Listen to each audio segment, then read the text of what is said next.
नमस्कार शेतकरी बांधवांनो, आज आहे 3 ऑगस्ट 2026 आणि आजच्या महाराष्ट्रातील शेती आणि हवामानाशी संबंधित सर्व महत्त्वाच्या बातम्या आपण घेऊन आलेलो आहोत. आणि आजच्या अपडेटमध्ये कर्जमाफी योजनेतील मोठा निर्णय, तसेच विदर्भातील पावसामुळे झालेले पिकांचं नुकसान आणि हवामान खात्याचा नवीन अंदाज नक्की काय आहे, तसेच इतर महत्त्वाच्या घडामोडी या व्हिडिओमध्ये आपण जाणून घेणार आहोत. त्यामुळे व्हिडिओ तुम्ही शेवटपर्यंत नक्की बघा. आता जर आपण पहिली अपडेट जर बघितली तर आता पुण्यश्लोक अहिल्यादेवी होळकर शेतकरी कर्जमुक्ती योजना 2026 अंतर्गत पात्र शेतकऱ्यांसाठी आता एक मोठी अपडेट समोर आलेली आहे.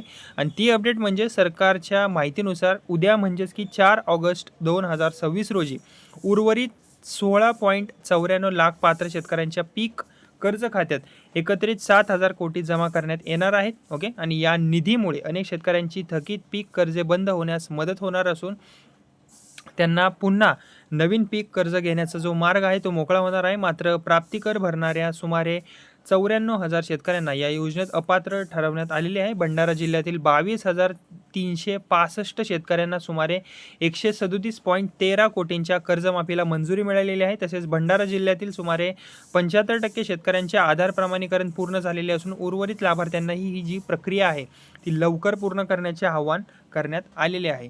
जर आपण नंतरची जर अपडेट बघितली महत्त्वाची, ती म्हणजेच की आता विदर्भात मुसळधार पावसामुळे पिकांचे होणारे मोठे नुकसान याबद्दलची ही अपडेट आहे. आता जुलै महिन्याच्या शेवटच्या आठवड्यात झालेल्या मुसळधार पावसाचा जो मोठा फटका आहे तो विदर्भातील शेतकऱ्यांना बसलेला आहे.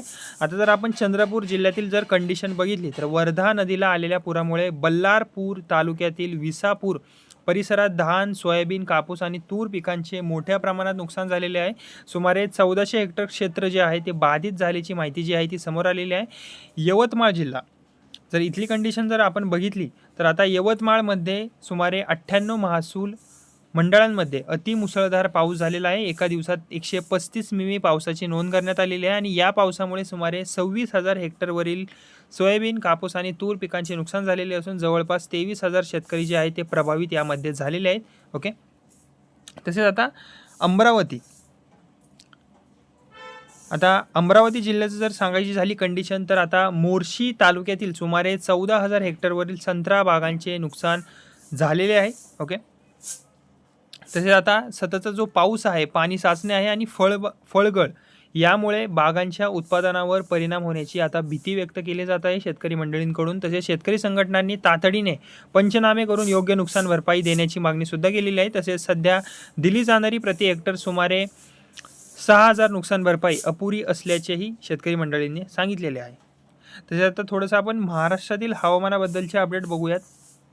आता हवामानाची जर कंडिशन बघितली तर जुलै महिन्यात राज्यात विक्रमी पावसाची नोंद झालेली आहे. 1 ते 31 जुलै दरम्यान महाराष्ट्रात 454.2 मिमी पाऊस झालेला आहे. राज्याची सरासरी 324.2 मिमी असल्यामुळे यंदा सरासरीपेक्षा खूप जास्त पाऊस झालेला आहे. मध्य महाराष्ट्रात तब्बल 72% पाऊस नोंदवण्यात आलेला आहे.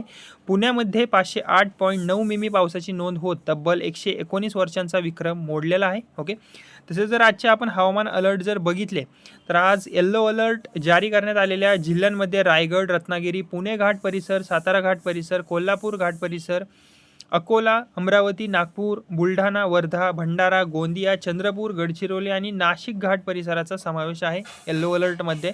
तर मुंबई, ठाणे आणि पालघर येथे हलका ते मध्यम स्वरूपाचा पाऊस पडण्याचा अंदाज हवामान विभागाने व्यक्त केलेला आहे. ओके, आता ऑगस्ट महिन्याच्या जर पावसाचा अंदाज जर आपण बघितला तर हवामान विभागाच्या अंदाजानुसार मराठवाडा, सोलापूर, वाशिम, यवतमाळ, नागपूर, चंद्रपूर, भंडारा, गोंदिया आणि गडचिरोली या भागांमध्ये सरासरीपेक्षा जास्त पाऊस पडण्याची शक्यता आहे.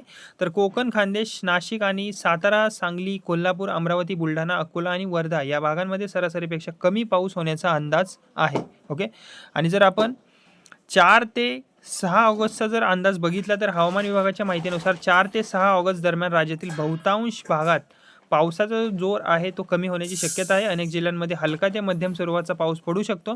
तसेच जर आपण इतर महत्त्वाच्या बातम्या जर बघितल्या या संदर्भातील तर केंद्र सरकारने mission for integrated development of horticulture MIDH अंतर्गत बागायती विकासासाठी आर्थिक मदतसुद्धा वाढवलेली आहे. संत्रा, किन्नू, जिरे आणि बगोल या पिकांसाठी अनुदानात मोठी जी वाढ आहे ती करण्यात आलेली आहे. दरम्यान मेकेदाटू धरणाच्या विरोधात दिल्लीकडे निघालेल्या तमिळनाडूतील शेतकऱ्यांना नागपूर येथे महाराष्ट्र पोलिसांनी ताब्यात घेतलेले आहे. या कारवाईचा तमिळनाडूचे विरोधी पक्षनेते उदयनिधी स्टॅलिन यांनी निषेध केलेला आहे. ओके, तर शेतकरी मंडळींनो, ही होती 3 ऑगस्ट 2026 रोजीची महाराष्ट्रातील शेती आणि हवामानाशी संबंधित सर्व महत्त्वाच्या न्यूज अपडेट्स. व्हिडिओ तुम्हाला आवडला असेल तर व्हिडिओला लाईक करा, आपल्या शेतकरी मित्रमंडळींसोबत शेअर करा आणि अशाच रोजच्या शेती, हवामान आणि सरकारी योजनांच्या अपडेट्ससाठी आपल्या या बडी चॅनलला नक्की सबस्क्राईब करा. धन्यवाद.